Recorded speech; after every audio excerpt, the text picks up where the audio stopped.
yeah! He remembered his number. He remembered his number. This is a very crucial moment to my race, right? Like, people look at me like kind of funny, like, dude, like, you're trying too hard. They were scrambling and riding off the road. That's my culture. That's how I grew up. That's important to me.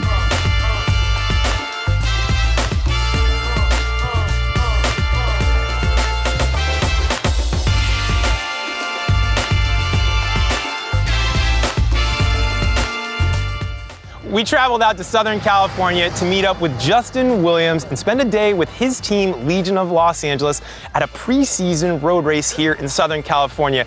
We're gonna take a look into Justin's life and everything that goes into it. You guys ready? Yeah! Okay, yeah. How does this work, man? Yes. Oh, yeah.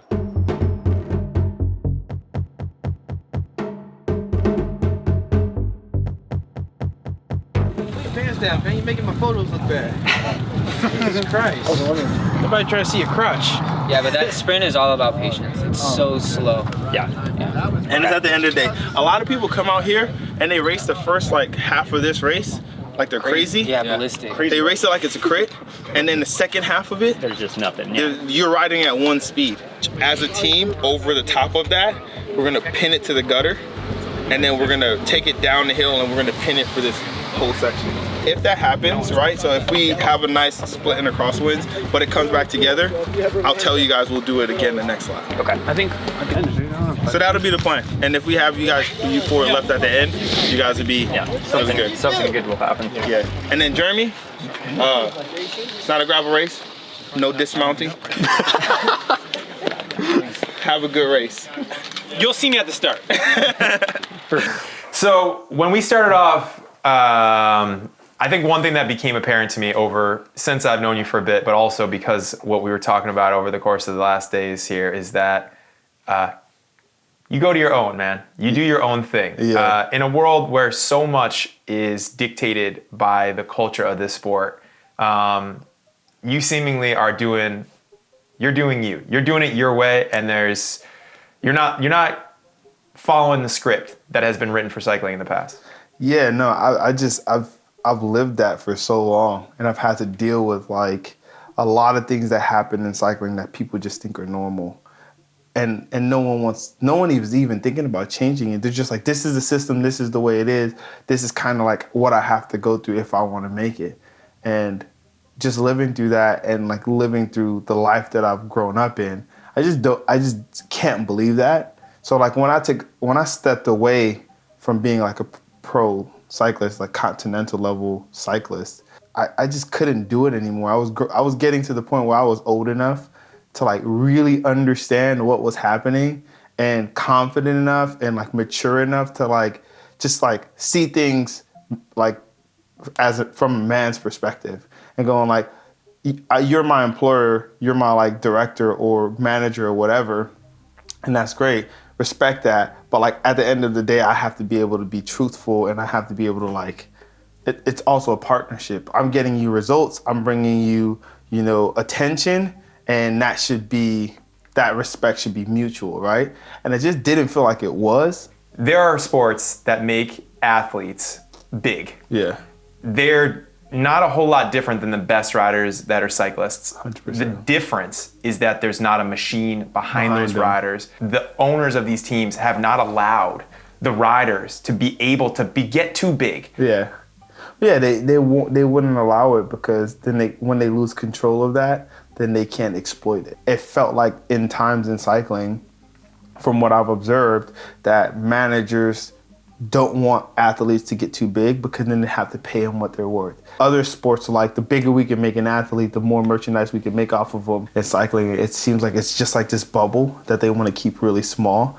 The riders are so scared that there's separation between individuals, right?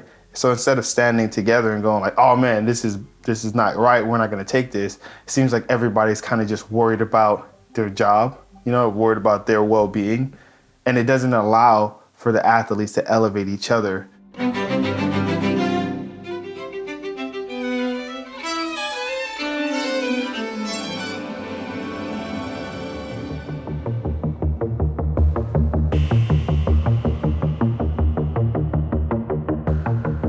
I started seeing my little brother go through it, and like that like broke my heart.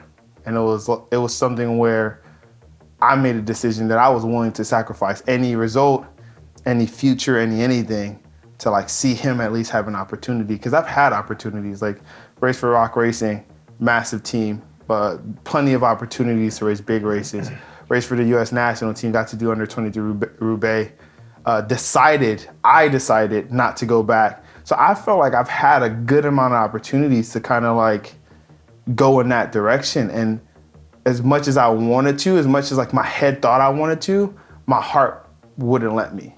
You know what I mean? So when I started the team, I was like, look, man, Corey hasn't had those opportunities yet. He's more talented than I am. He's more built for this than he's more built for road racing than I am.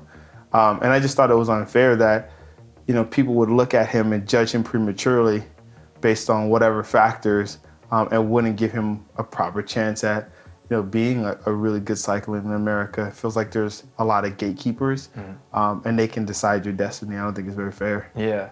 So, if you want to be supported, don't go further back than 5th place. You'll be good.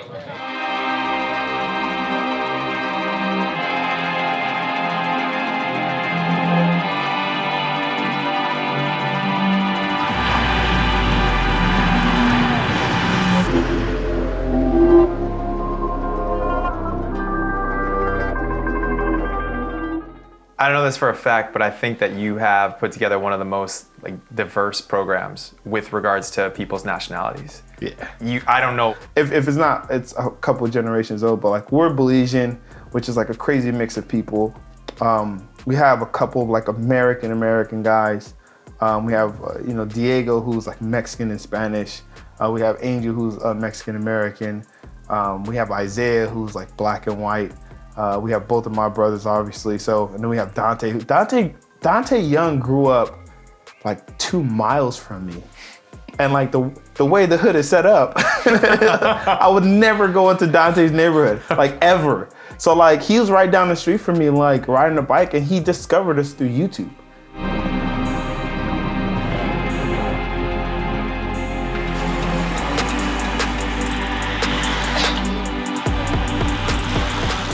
When I was writing out the questions for this, I was thinking about how much different our experiences would have been, right? I'm a 19-year-old kid living in Belgium by myself in a big house, don't know how to speak the language. And I'm not trying to relate what I felt to what you would have felt, but I can't imagine what it would have been like just for a white 19-year-old kid to be in Belgium, but what it would have been like for a 19-year-old black kid from South Central LA. Dude, it was in wild. Belgium.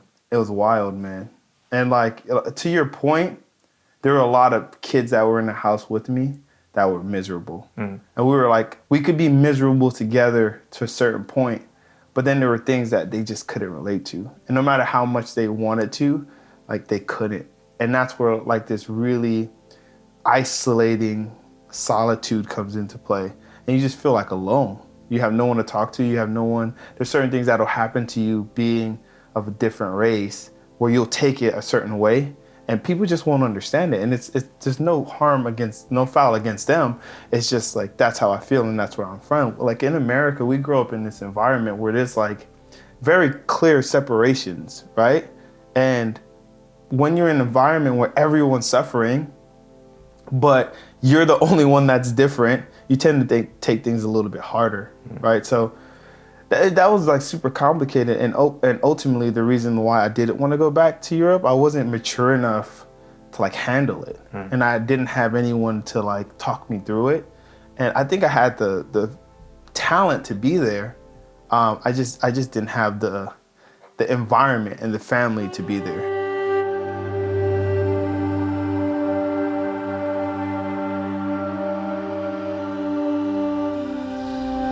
If you don't have that system of, you know, encouragement, backing, support, it makes it that much harder to do something special. Yeah.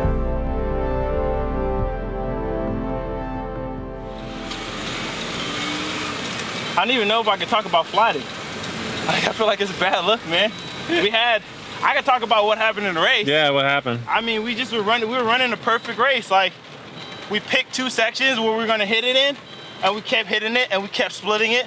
And then we had enough guys, so when we would split it in a crosswind, right when everyone was trying to catch their breath, we sent like 2 guys up the road.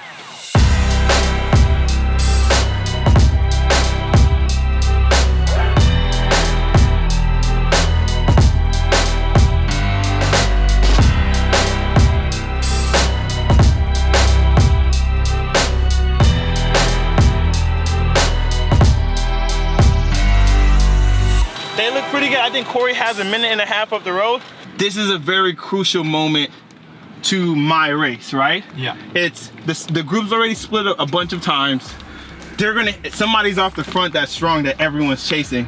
I have to ride forward. Yep. You know what I mean?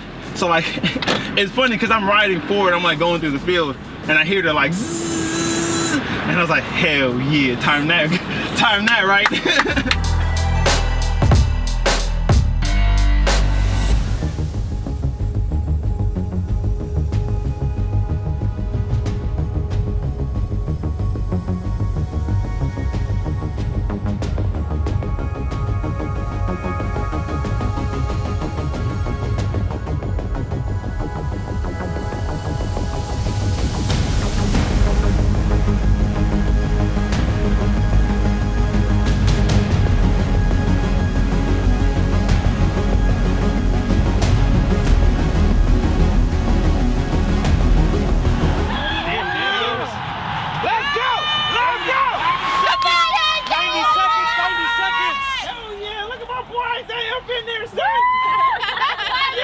Is this Corey? Get out of the way.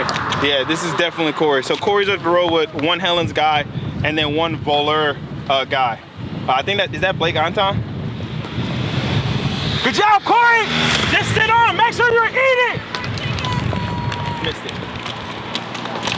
So he looks good. And he has a number 39 on. All right. Which is very special to us. Okay, what's that signify? We grew up on 39th Street. Okay, so like and that's why it's in the 39. Exactly. So he got 39. Maybe it's his lucky day. That's all I'm saying.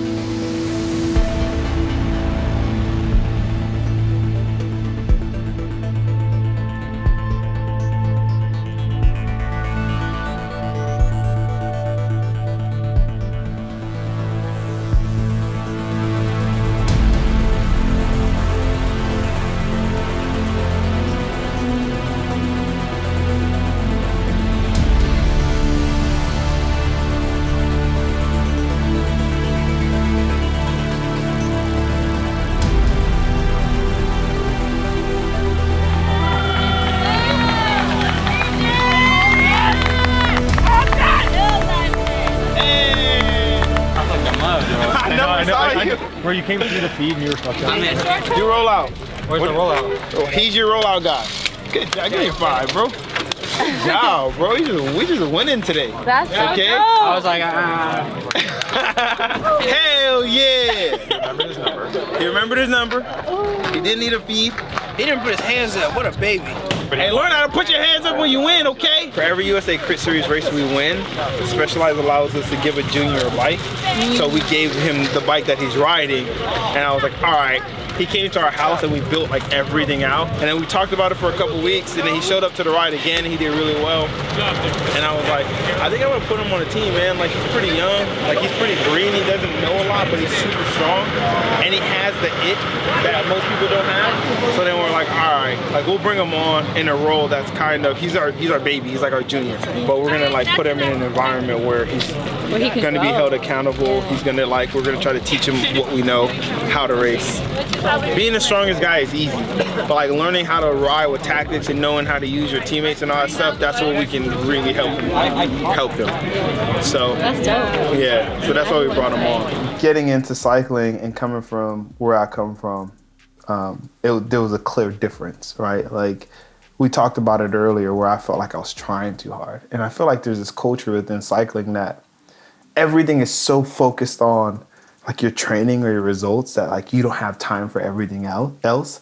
So it feels like sometimes when I was in cycling, like like popular culture and like what's cool was like you know what's cool, man? This is how I felt in cycling. You know what's cool? Not being cool. Like I always felt like that, and I was like, no, man, like we're trying to be cool. Like this is like this is a real thing. Like I strive for that. You know what I mean? And like in the reality of it is like that's my culture. That's how I grew up. That's important to me. Again, just growing up and being mature and understanding more who I am as a person and what I want to see in cycling and understanding how that will affect kids like me coming into cycling, man. The truth of the matter is like people are always like, man, what do we need to get more people in cycling? You need to make it cool. Like people need to like want to be a part of it. Someone needs to look at me and go, that dude's dope. Someone needs to look at Corey and go, yo, that dude is dope. And on that topic, like that's what started to happen. Like, you know, we usually show up to races. Like, I used to show up to races like in team merch or very plain. You know what I mean? Like I was going to the gym or something. And then like we started this team, man, and Corey showed up one day to a race and I was just looking at him. I was like blown away. He had these like wired frame, like round glasses on. He had his like hair in a man bun. And he was like glowing as he walked toward the tent. And I was like, who does this dude think he is, man? Like, think you gonna show up and stun on me like that? You crazy? And like from that moment on, I was like, all right, like game day, it's game day. Like this is serious.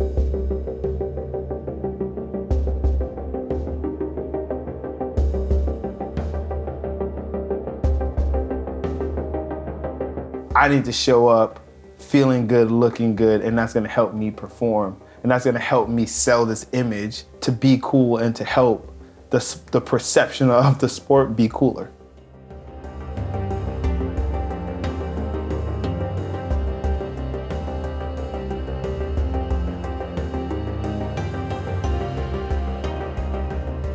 The truth is that you're in American cycling right now. You're pushing this ceiling up.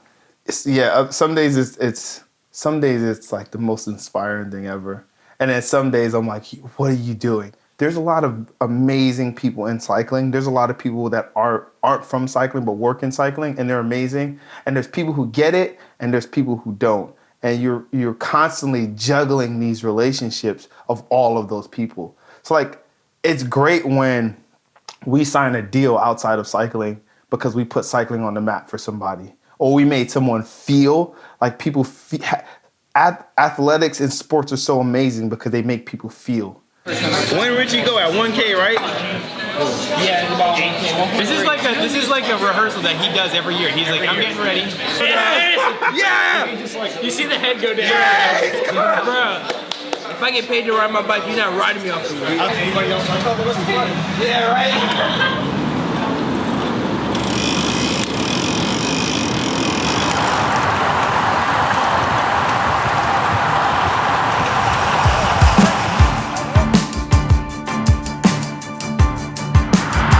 Are you ready?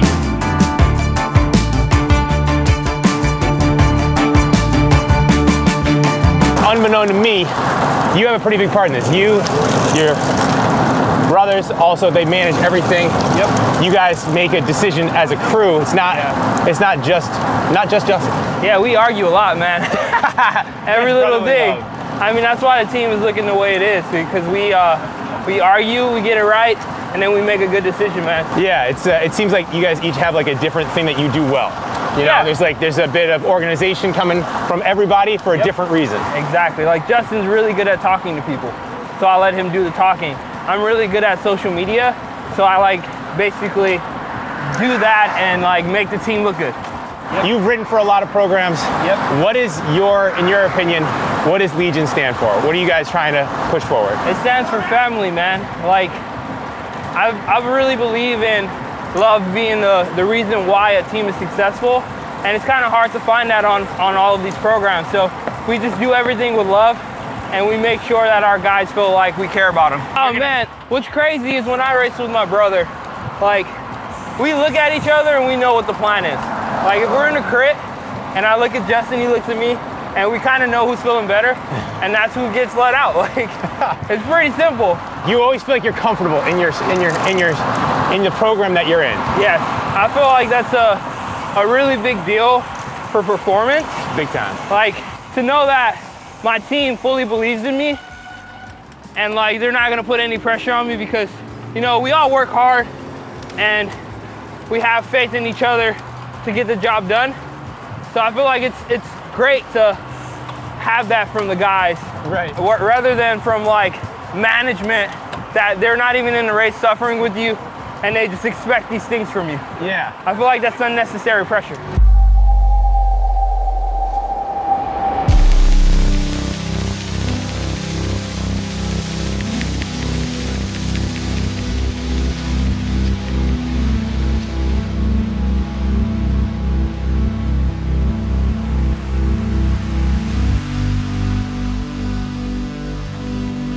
All right, Justin. We gotta ask the first question. We gotta bring it way back. Yeah. How did you get into riding a bike? Okay, well, so cycling, my dad has always ridden a bike, right? My parents are from Belize, and in Belize, it's a massive sport.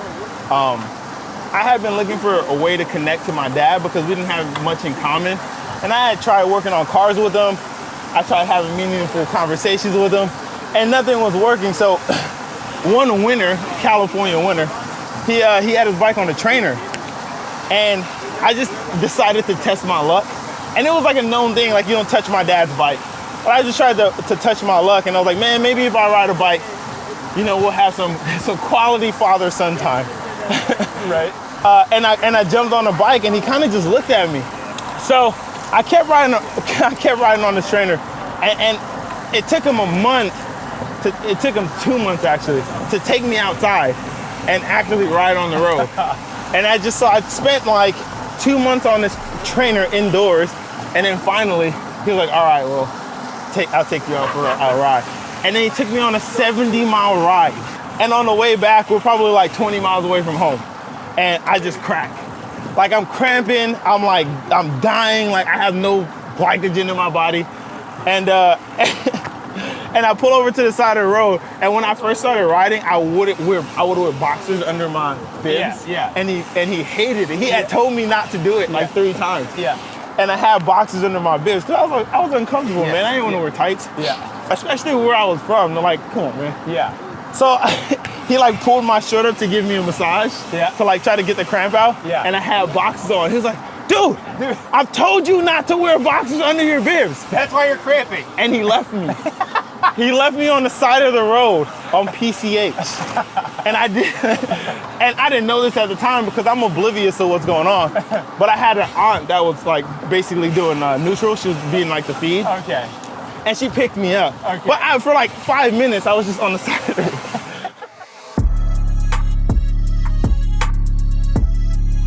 At the end of the day, with my age and where I am in life, I think I have the maturity now to be a Pro Tour rider if I had the time. I simply don't have the time, and I understand that it's more important for me to create something that a lot of people can benefit from rather than just myself. You know what I mean? So that's what Legion is. This is the first step in creating this environment where these guys behind me can have an opportunity that I didn't feel like I fully had. Right. Resources that I didn't feel like fully have.